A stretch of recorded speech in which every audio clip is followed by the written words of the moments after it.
Olá, muito boa noite, amigas, amigos, sejam bem-vindos.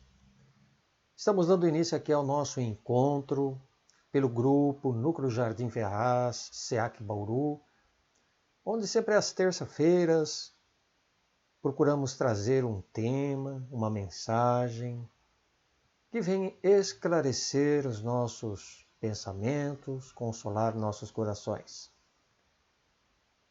Então, para que possamos entender então esta bendita doutrina de Jesus e de Kardec, trago hoje aqui um tema muito pertinente aos nossos dias: coragem ante as provações, ou perante as provações. Diz o apóstolo Paulo em sua primeira carta aos Coríntios, isto no capítulo 16, versículo 13, que diz lá: sede vigilantes, permaneceis firmes na fé, portai-vos corajosamente, fortalecei-vos. Vejam que a excelência dessa advertência, pelo apóstolo dos gentios, nada mais é do que aquela sábia recomendação do Cristo, do Mestre Jesus, do orai e vigiai, para não cairmos em tentações. Ou seja, com a prática diária do bem, da nossa oração, da vigilância de nossos sentimentos e emoções, conseguiremos nos fortalecer contra as investidas dos maus espíritos, sejam eles encarnados como desencarnados. Que astutos, ansiosos, eles aguardam o oportuno momento de nossas fraquezas, dos nossos deslizes morais, para nos envolver e nos prejudicar. Então temos dado muito campo para que esses irmãos menos esclarecidos e inferiores se assomem, se aproximem de nós, nos infelicitando. Então, eles nada mais fazem, contudo, do que explorarem e aproveitarem das más tendências que agasalhamos, que nutrimos no dia a dia. Perguntou até Allan Kardec, está lá em O Livro dos Espíritos, na questão 468. Os espíritos cuja influência é repelida pela vontade renunciam às suas tentativas? A pergunta é essa. Os espíritos cuja influência é repelida pela vontade renunciam às suas tentativas? Responderam os espíritos superiores para Allan Kardec: que queres tu que eles façam? Quando nada conseguem, abandonam o campo. Entretanto, aguardam o momento favorável, como o gato que espreita o rato. E é mesmo, né? Quando nós estamos de sentinela, quando nós estamos bem, atentos, não há perigo nenhum de sofrermos qualquer queda, de sermos alvos de tentações. Porém, quando vacilamos pelos nossos destemperamento, pelos nossos desregramentos, então abrimos um campo enorme para que as sombras, os espíritos menos felizes, se aproveitem de nós para insuflar maus pensamentos e nos conduzir no caminho do mal. Portanto, não são, meus amigos, entendamos uma coisa, os espíritos, nem tanto os homens que possuem este poder para seduzir, de enganar e obsidiar. Somos nós que aprovamos e permitimos, através de nossas errôneas e maliciosas condutas, por este fio condutor da sintonia mental, para que ocorra esta aproximação, esta vinculação com esses espíritos inferiores. Então, as moscas, elas somente são atraídas quando o ambiente está em desordem ou sujo, não é isso? Deixa uma cozinha depois do almoço ou após o almoço, o que vai acontecer? Se você não fizer ali a higienização adequada, irá atrair as moscas, evidentemente. Uma casa que então esteja sempre limpinha, higienizada, nenhum inseto ali permanecerá. E com isso eles debandarão o local. Então, do mesmo ocorre conosco. Quando não desejamos limpar, né, ou realizar aquela faxina em nossos pensamentos, em nossos corações, permitindo que acumule só coisas ruins dentro de nós, como a falta de perdão, quando nós guardamos mágoas, ciúmes, inveja, fomentando intrigas, alimentando o desejo de vingança e tantos outros atrativos, né, considerados como sujeira e podridão da alma, então nós seremos alvos constantes e com isso infelizes. Então vejamos uma comparação. Se nós gostamos e falamos, por exemplo, né, vamos dar um exemplo aqui, né? Se alguém gosta de futebol, que tipo de público iremos atrair? Aqueles que gostam também de futebol, não é isso? Se alguém gosta de sinfonia de Beethoven, de Tchaikovsky, irá agradar somente aqueles que apreciam e compartilham a mesma música. Os indiferentes, ou simplesmente aqueles que detestam futebol, que curtem outros gêneros de música, como samba, funk, rap, irão procurar os que gostam da mesma coisa. Então, cada um, como se diz, na sua. Então, isso se chama, dentro do que nós entendemos, afinidade. É o que ocorre. É uma semelhança de gostos. É aonde atraímos os mesmos desejos com aqueles que partilham os mesmos pensamentos.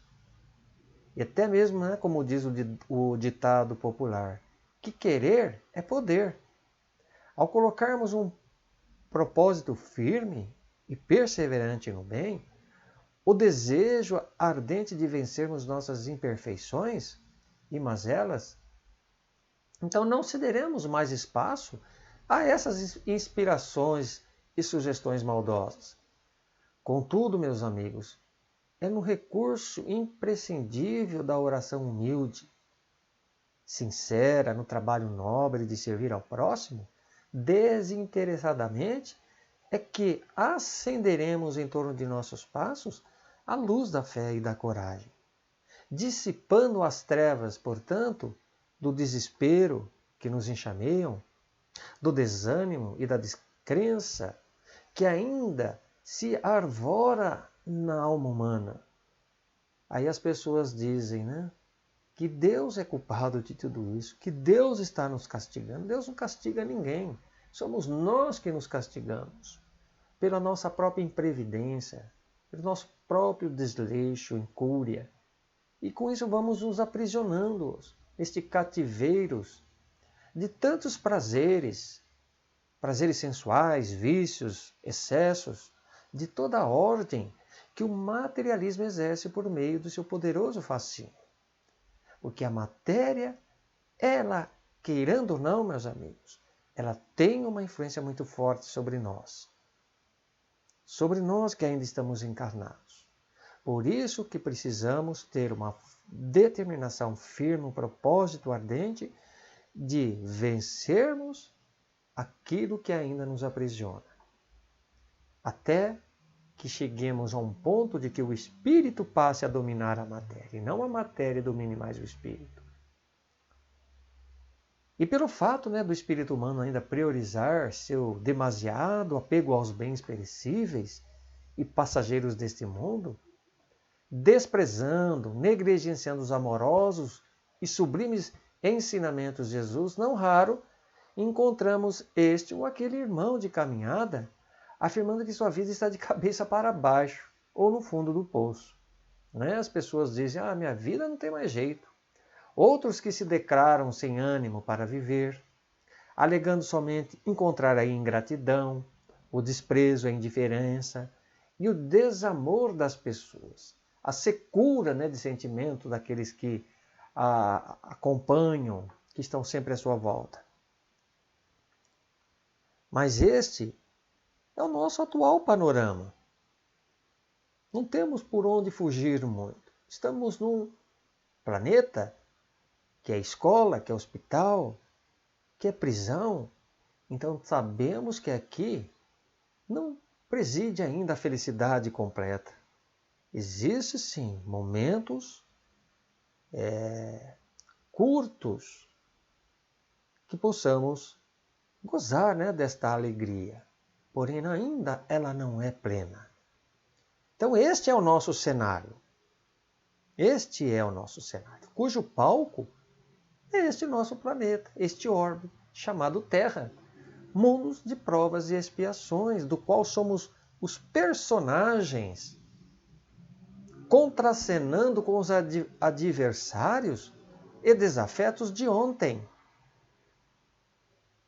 Sim, os desafetos de ontem, que em outras encarnações, em outras vidas fomos prejudicados, e que pela bendita oportunidade da reencarnação e esquecimento do passado, possibilita a retificação no hoje.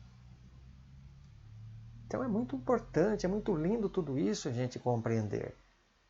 É preciso, no entanto, agradecermos esta bendita oportunidade, sempre deste recomeço, desta reconciliação, conforme nos asseverou o Mestre Jesus.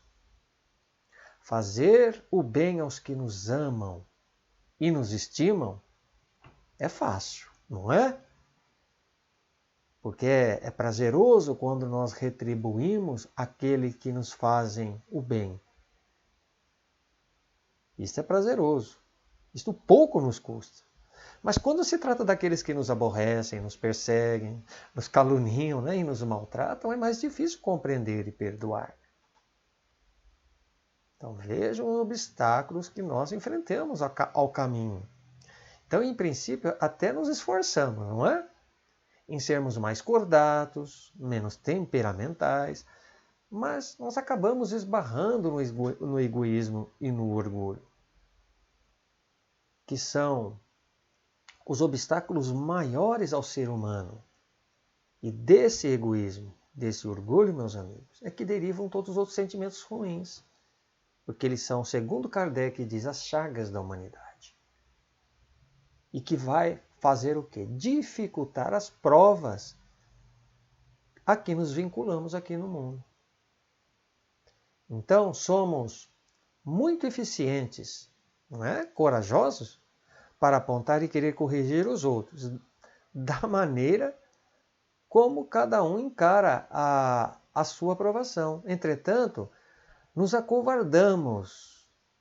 Isto quando nós não deserdamos de abraçar os próprios compromissos, não é?